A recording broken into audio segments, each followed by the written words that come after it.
I want to provide an update on our ongoing efforts to expose the tremendous voter fraud and irregularities which took place during the ridiculously long November 3rd elections.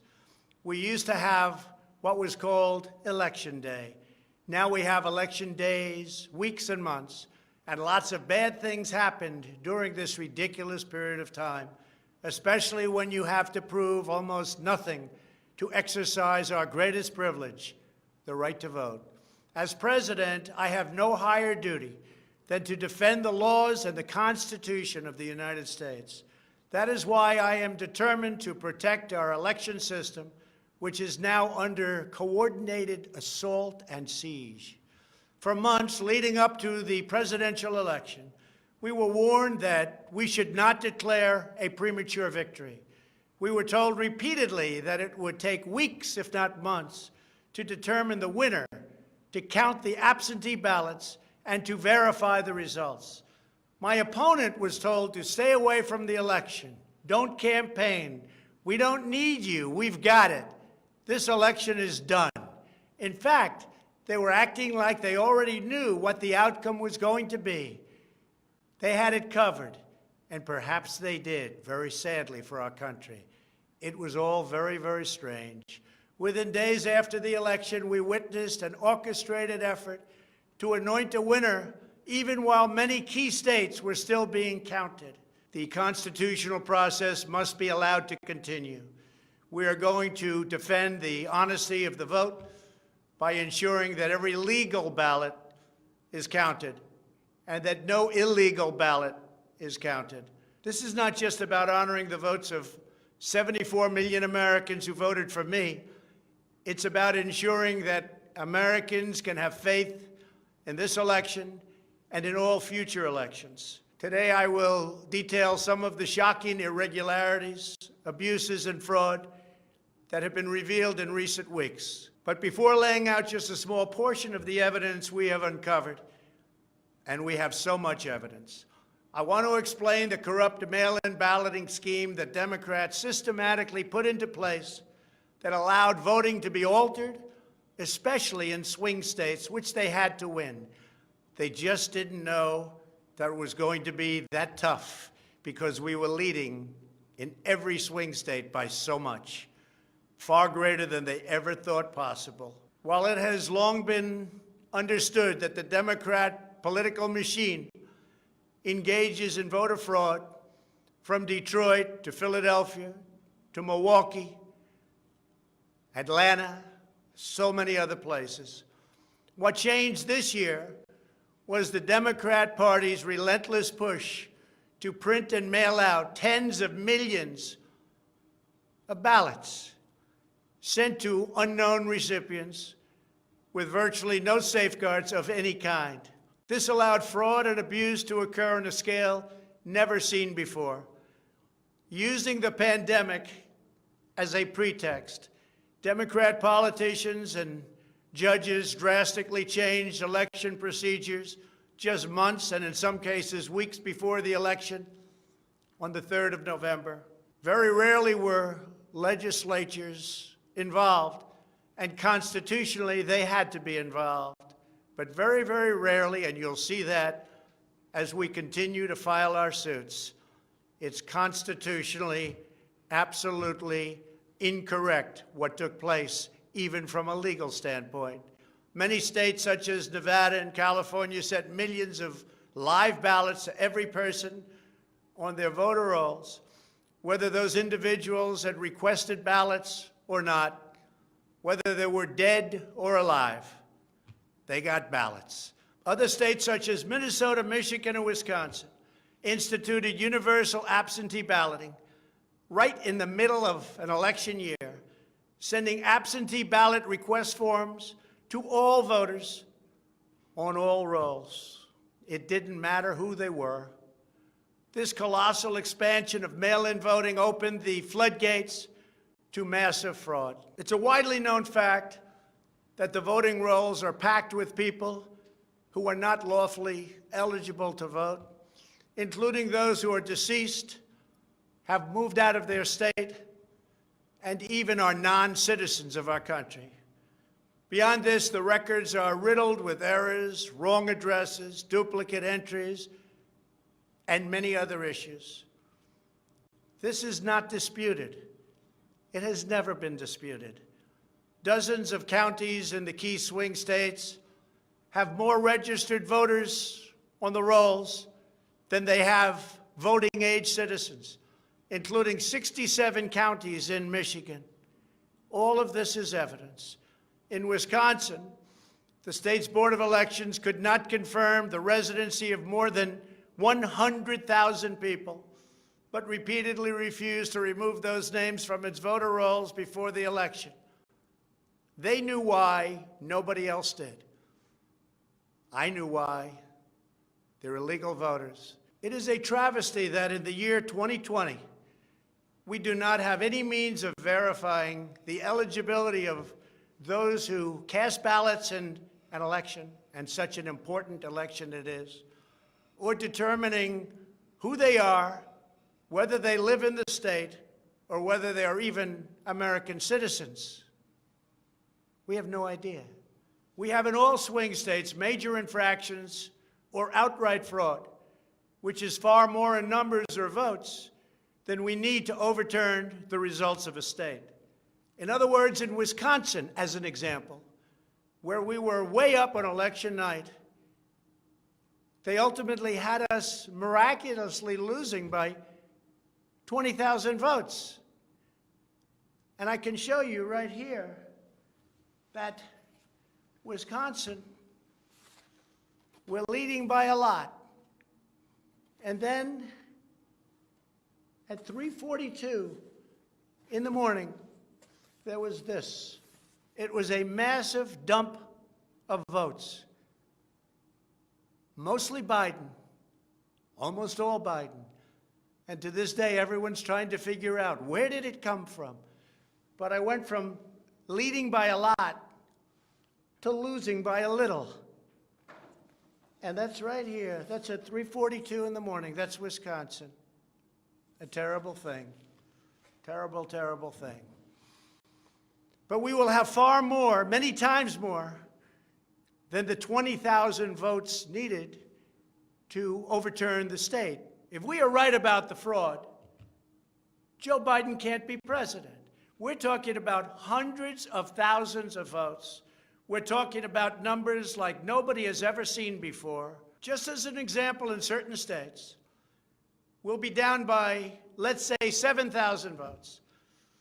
But we'll find later on 20,000, 50,000, 100,000, 200,000 discrepancies or fraudulent votes. And that includes votes that went through when they were not allowed to be seen by Republican poll watchers because the poll watchers were locked out of the building. Or people that innocently came to vote on November 3rd who were all excited about their vote. They were happy. They were proud to be citizens of the United States of America. And they went up and they said, I'd like to vote. And they were told that they can't vote. I'm sorry, they were told. I'm sorry. You've already voted by mail-in ballot. Congratulations. We received a ballot, so you can no longer vote. They didn't know what to do. They had no one to complain to. Most just left and said, that's strange. But many people complained and complained vehemently. And in a lot of cases, they filled out a provisional ballot, which was almost never used, but in virtually every case was a vote for Trump. In other words, they went in to vote, and they were told that they voted. And they didn't vote. And they left, and they felt horror. And they lost respect for our system. And this happened tens of thousands of times all over the country. That's how desperate the Democrats were. They would fill out ballots of people not even knowing if these people were going to show up. And when they did show up, they said, sorry, You've already voted. And on top of everything else, we have a company that's very suspect. Its name is Dominion. With the turn of a dial or the change of a chip, you can press a button for Trump and the vote goes to Biden. What kind of a system is this? We have to go to paper. Maybe it takes longer, but the only secure system is paper. Not these systems that nobody understands, including, in many cases, the people that run them, although unfortunately, I think they understand them far too well. In one Michigan county, as an example, that used Dominion systems, they found that nearly 6,000 votes had been wrongly switched from Trump to Biden. And this is just the tip of the iceberg. This is what we caught. How many didn't we catch? Are there hundreds of other examples throughout the country? Are there thousands? We just got lucky, and they called it a glitch. But we found numerous glitches that evening. 96% of the company's political donations went to Democrats, not surprisingly.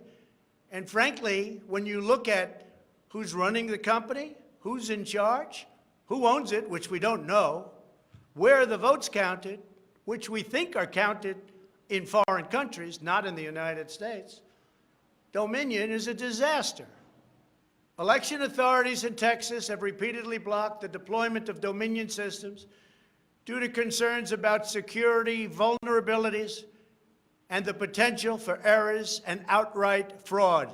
Every district that uses Dominion systems must be carefully monitored and carefully investigated, but not only for the future.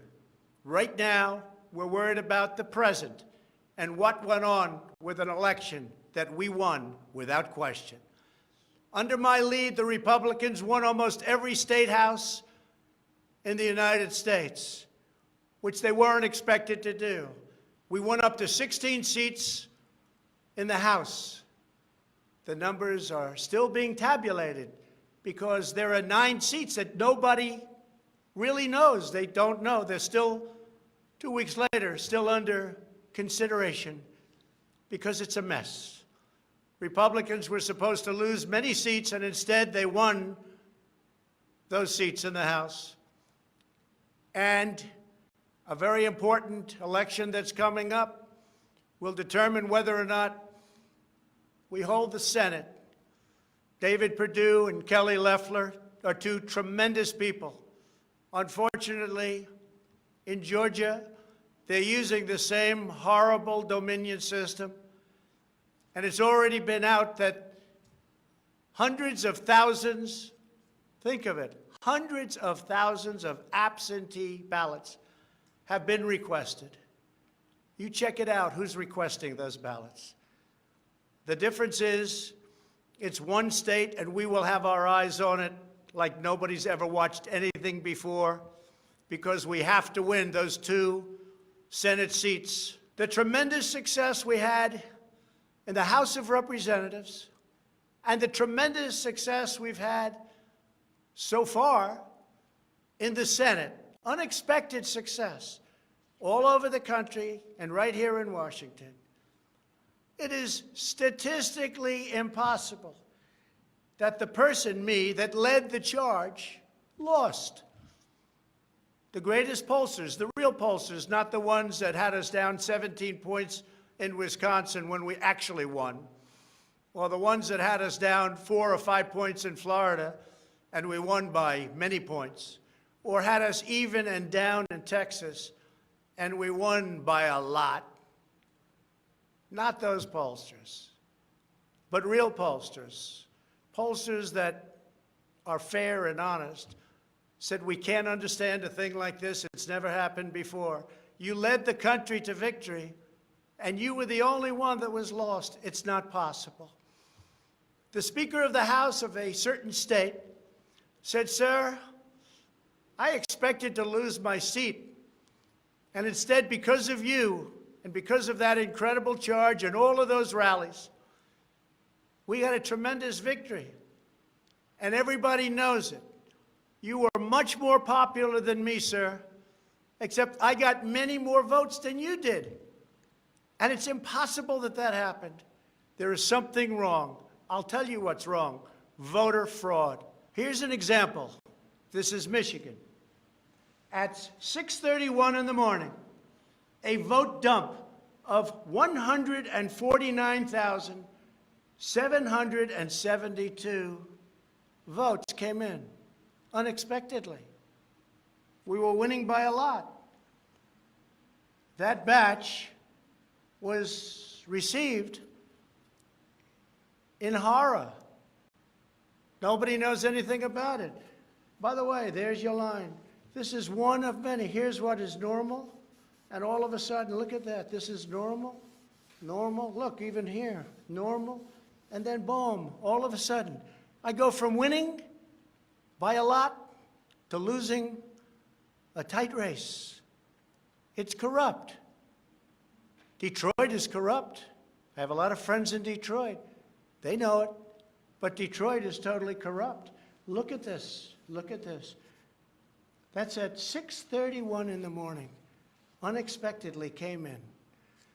In the recent recount in Georgia, which means nothing because they don't want to check signatures. And if you're not going to check signatures in Georgia, it doesn't work. But we have a Secretary of State and a governor who made it very difficult to check signatures. Why? You'll have to ask them. But without a signature match or check, it doesn't matter. They found thousands and thousands of votes that were out of whack, all against me. This was during a recount that I didn't even think mattered. They found many thousands of votes, and that recount didn't matter. The one that matters is the one that's going on now.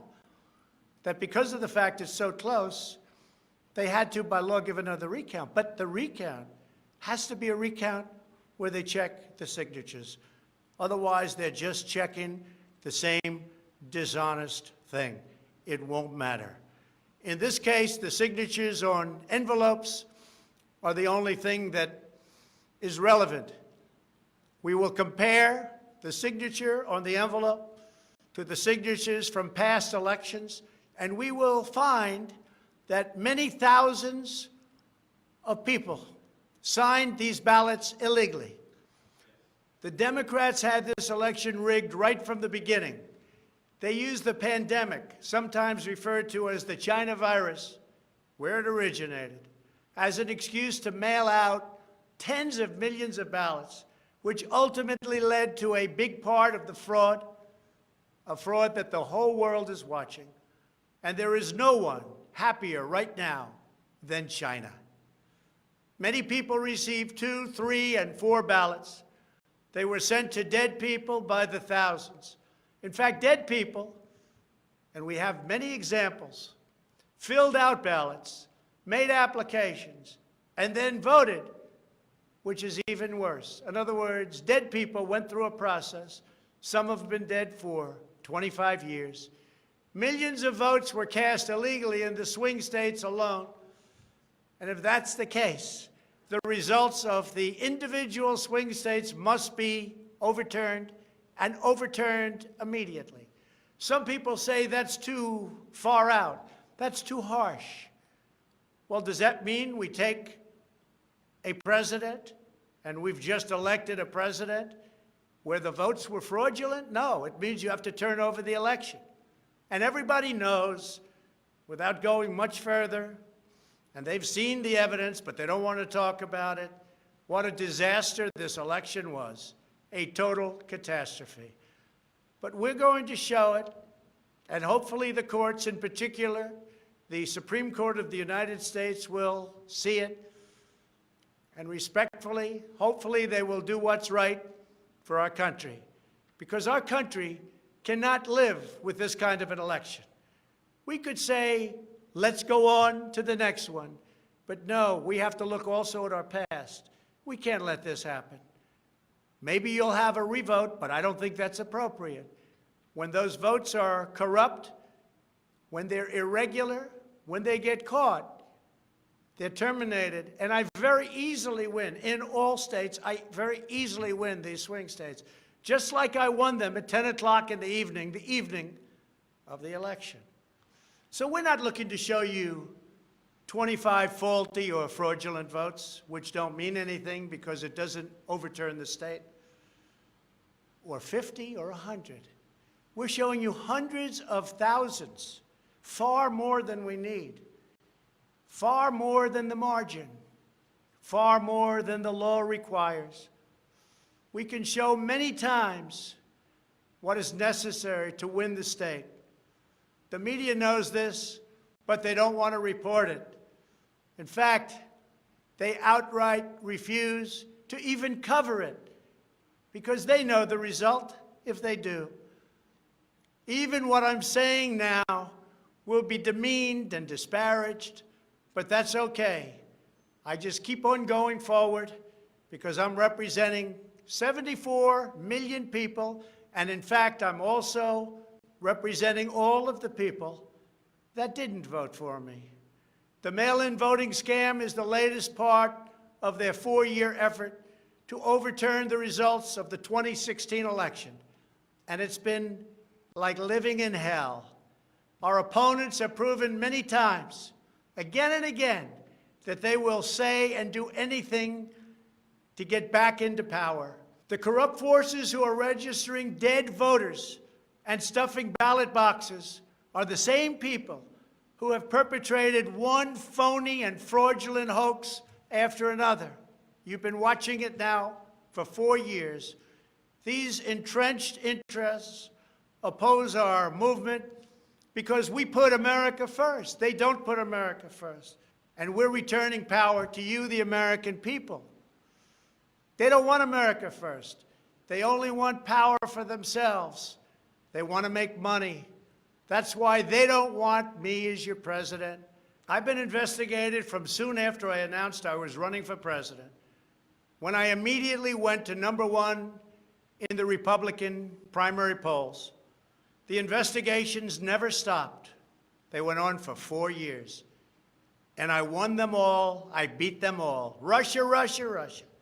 The impeachment hoax, and so much more. Robert Mueller spent $48 million of taxpayer money investigating me for 2.5 years, issued over 2,800 subpoenas, executed nearly 500 search warrants, issued 230 orders for communications records, and conducted 500 witness interviews, all looking to take me down. There was no collusion in the end, none whatsoever. Senator Marco Rubio, the head of the Senate Intelligence Committee, stated the committee found no evidence that then-candidate Donald Trump or his campaign colluded with the Russian government. And I thank Senator Rubio for that statement. Now I hear that these same people that failed to get me in Washington have sent every piece of information to New York so that they can try to get me there. It's all been gone over and over again. For $48 million, you go through tax returns, you go through everything. The New York Attorney General, who recently ran for office, campaigned without knowing me, stating, "We will join with law enforcement and other attorneys general across this nation in removing this president from office." I never met her.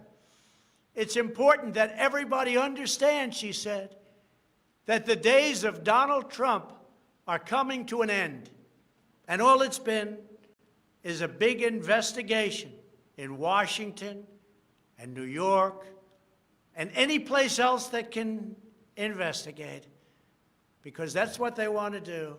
They want to take not me, but us down. And we can never let them do that. Everything's been looked at. A friend of mine who's very smart said, "You've probably seen more than anybody else. You've probably been investigated more than anybody else. And for you to come out with a clean bill of health makes you probably the cleanest person in this country." Some people in this administration, but fortunately not all, have been beaten down and disparaged. They just disappeared. Nobody knows what happened to them. Why aren't they active? Why aren't they involved? There's so much to be involved in. The corruption is so rampant. They just couldn't take it anymore. They were threatened by Democrats with impeachment, and horrible things were said about them, and they're good people. Even recently, the head of the GSA was hounded and harassed, as she reported, like she has never been before. What can I say? We caught Comey cold. We caught McCabe cold. We caught them all. We're still waiting for a report from a man named Durham, who I have never spoken to and I have never met. They can go after me before the election as much as they want. But unfortunately, Mr. Durham didn't want to go after these people or have anything to do with going after them before the election. So who knows if he is ever going to even do a report. But if you look at the lies and the leaks and the illegal acts and behavior done by so many people in their desire to hurt the President of the United States, something should happen.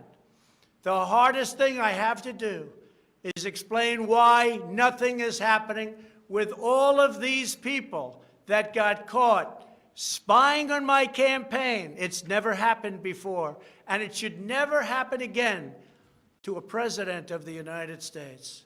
All you have to do is watch the hearings and see for yourself. The evidence is overwhelming. The fraud that we've collected in recent weeks is overwhelming, having to do with our election. Everyone is saying, wow, the evidence is overwhelming when they get to see it. But really, it's too late to change the course of an election. It's too late to change the outcome. In fact, there is still plenty of time to certify the correct winner of the election. And that's what we're fighting to do. But no matter when it happens, when they see fraud, when they see false votes, and when those votes number far more than is necessary, you can't let another person steal that election from you. All over the country, people are together in holding up signs, "Stop the Steal." To understand how we will challenge this fraud, it is important to know the problems with mail-in balloting. Pennsylvania, Michigan, Nevada, Georgia, Arizona, and most other states allowed anyone to get an absentee ballot and cast their vote without showing any ID. The voting took place entirely on the honor system. No identification of any kind was required. Most Americans would also be shocked to learn that no state in the country verifies United States citizenship as a condition for voting in federal elections. This is a national disgrace. No other advanced country conducts elections this way. Many European countries have instituted major restrictions on mail-in voting specifically because they recognize the nearly unlimited potential for fraud. Out of 42 European nations, all but 2 prohibit absentee ballots entirely for people who reside inside the country, or else they require those who need absentee ballots to show a very, very powerful ID. Throughout the Democrat effort to dramatically expand mail-in voting, the Democrat Party leaders were also feverishly working to block measures designed to protect against fraud, such as signature verification, residency verification, or voter ID. And citizenship confirmation was almost unthought of that we should ask for it. Can you believe this? These are not the actions of people who want fair elections. These are the actions of people who want to steal elections, who are willing to create fraud.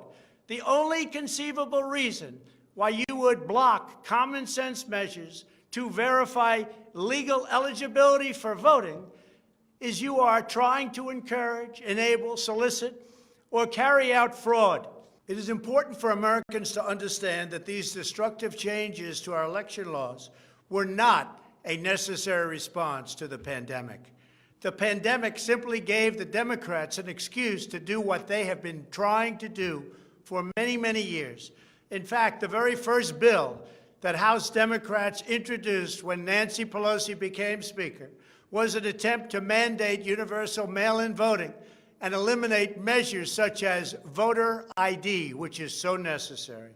Dramatically eroding the integrity of our elections was the Democrats' #1 priority for a simple reason. They wanted to steal the 2020 presidential election. All of the Democrat efforts to expand mail-in balloting laid the groundwork for the systematic and pervasive fraud that occurred in this election. In Pennsylvania, large amounts of mail-in and absentee ballots were processed illegally and in secret in Philadelphia and Allegheny counties without our observers present. They were not allowed to be present. In fact, they weren't even allowed in the same room. They were thrown out of the building, and they looked from outside in, but they had no way of even seeing because there were no windows, and the windows that were there were boarded up. Democrats even went to the Pennsylvania Supreme Court to block observers from receiving access. There is only one possible reason that the corrupt Democrat political machine would oppose transparency during the vote counting. It's because they know they are hiding illegal activity. It's very simple. This is an egregious, inexcusable, and irreversible harm that stains the entire election. Yet this unprecedented practice of excluding our observers, our vote watchers, as some people call them, occurred in Democrat-run cities and key states all across the nation. Here are just some of the additional facts that we've uncovered. Many voters all across Pennsylvania received 2 ballots in the mail, and many others received mail-in ballots for which they never applied. So many got ballots, they didn't even know what they were for. And again, so many received more than 1 ballot, in some cases more than 2 ballots. And they happened to be, for the most part, Democrats. In Fayette County, Pennsylvania, multiple voters received ballots that were already filled out. They didn't know what happened. In Montgomery County, Pennsylvania, a poll watcher overheard unregistered voters being told to return later to try to vote under a different name. Tens of thousands of voters across Pennsylvania were treated differently based on whether they were Republicans or Democrats.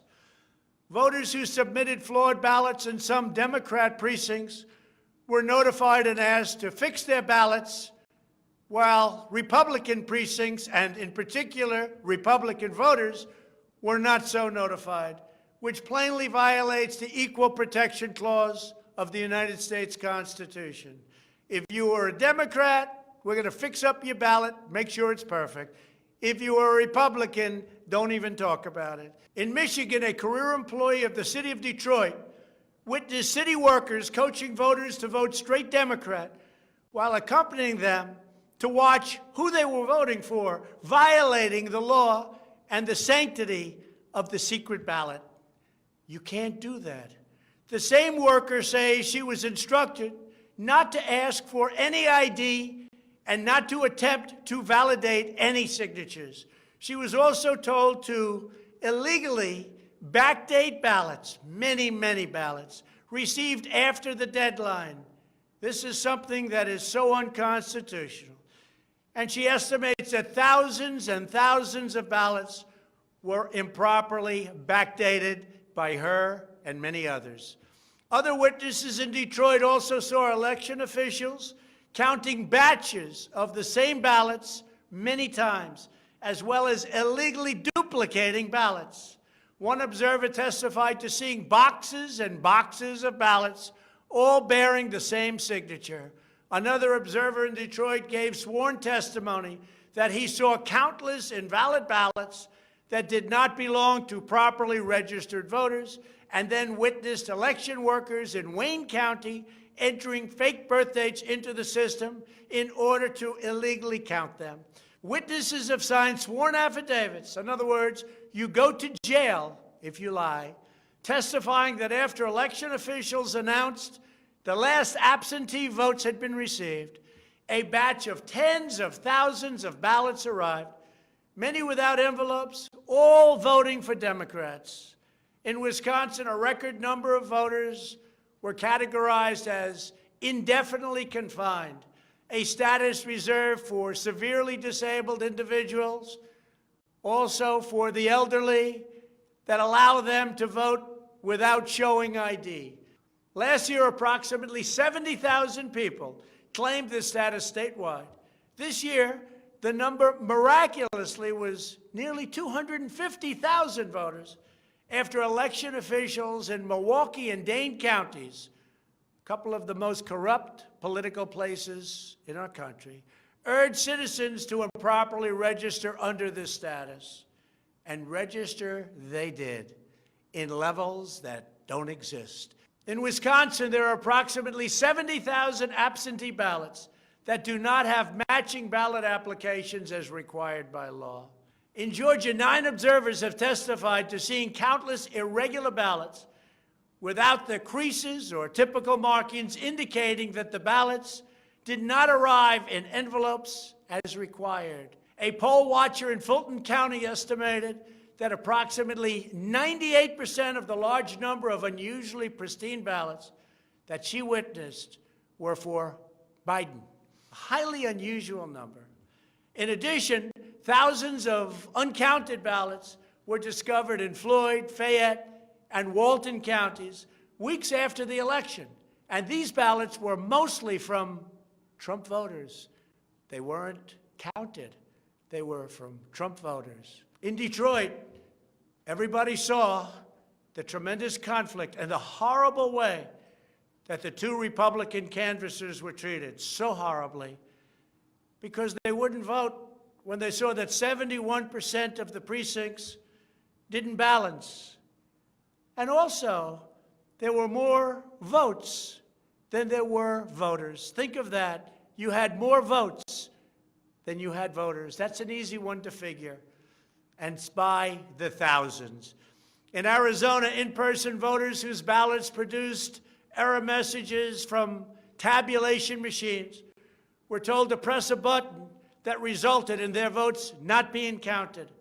Also in Arizona, the Attorney General announced that mail-in ballots had been stolen from mailboxes and hidden under a rock.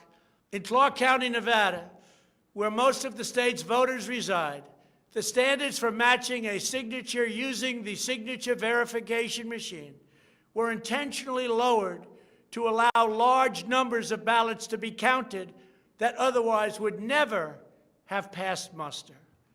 This machine was set at the lowest level.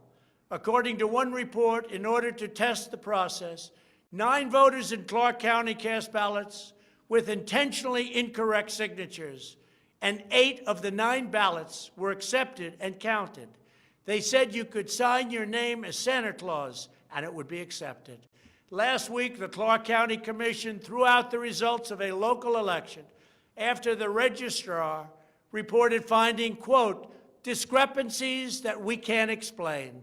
Also in Nevada, some voters were entered into a raffle for more than a dozen gift cards worth as much as $250 if they could prove they had voted.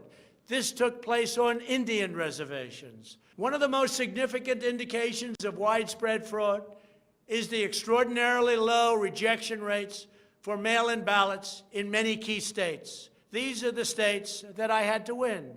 In swing state after swing state, the number of ballots rejected has been dramatically lower than what would have been expected based on prior experience. That means years and years of voting. In Georgia, just 0.2%, that's substantially less than 1%, of mail-in ballots have been rejected. In other words, almost none have been rejected. They took everything. Nothing was rejected practically, compared to 6.4% in 2016, and there are those that think that 6.4 was a low number. So think of it, almost none were rejected. And the previous election, 6.4% were rejected. We have seen similar declines in Pennsylvania, Nevada, and Michigan. Ballots weren't rejected, especially if they happen to be in Democrat areas. These irregularities are inexplicable unless there is a deliberate effort to accept ineligible ballots or fraudulent ballots. In Pennsylvania, the Secretary of State and the state Supreme Court, in essence, abolished signature verification requirements just weeks prior to the election in violation of state law. You're not allowed to do that. It has to be approved by the legislature. A judge can't do it, a state can't do it, an official can't do it. The only one that can do it is the legislature. The reason for this is clear. They were not verifying signatures because they know the ballots have not been filled out by the voters in whose names they were cast. In other words, people filled them out that had nothing to do with the names on the ballot. A simple recount of the ballots under these circumstances only compounds the fraud. The only way to determine whether there was an honest vote is to conduct a full review of the envelopes in the relevant states.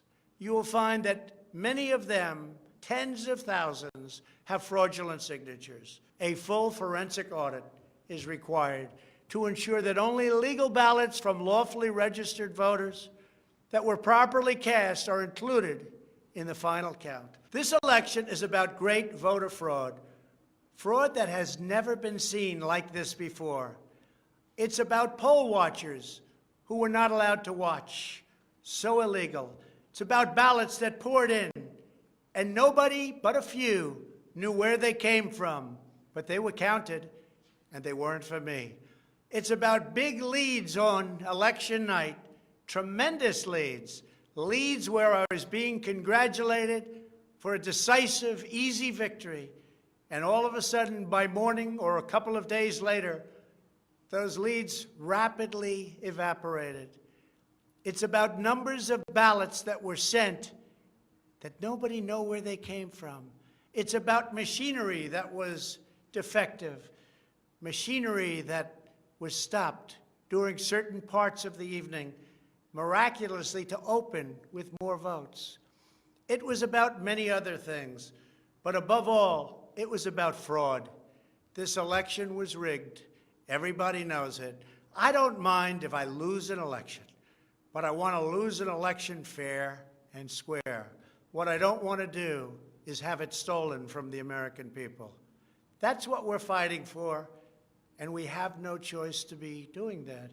We already have the proof, we already have the evidence, and it's very clear. Many people in the media, and even judges so far, have refused to accept it. They know it's true. They know it's there. They know who won the election. But they refuse to say, you're right. Our country needs somebody to say you're right. Ultimately, I am prepared to accept any accurate election result. And I hope that Joe Biden is as well. But we already have the proof. We already have tens of thousands of ballots more than we need to overturn all of these states that we're talking about. This is an election for the highest office in the greatest country in the history of the world. Every reasonable American should be able to agree, based on what we have already documented, that we need a systematic analysis of the mail-in ballots to review the envelopes. It's about the signature. And if they're on the envelopes, we can only review the envelopes, and that will tell us everything. This is the absolute minimum we should expect. This is not just about my campaign, although it has a lot to do with who's going to be your next president. This is about restoring faith and confidence in American elections. This is about our democracy and the sacred rights that generations of Americans have fought, bled, and died to secure. Nothing is more urgent or more important. The only ballots that should count in this election are those cast by eligible voters who are citizens of our country, residents of the states in which they voted, and who cast their ballots in a lawful manner before the legal deadline. Moreover, we must never again have an election in which there is not a reliable and transparent system to verify the eligibility, identity, and residency of every single person who casts a ballot, a very, very cherished ballot. Many very smart people have congratulated me on all we've done. The biggest tax cuts in history, regulation cuts, the biggest in history. We rebuilt our military. We took care of our vets like never before. Space Force, and so much more. But then they went on to say, as big and as important as these events were, the single greatest achievement in your presidency will be exactly what you're doing right now, voter integrity for our nation.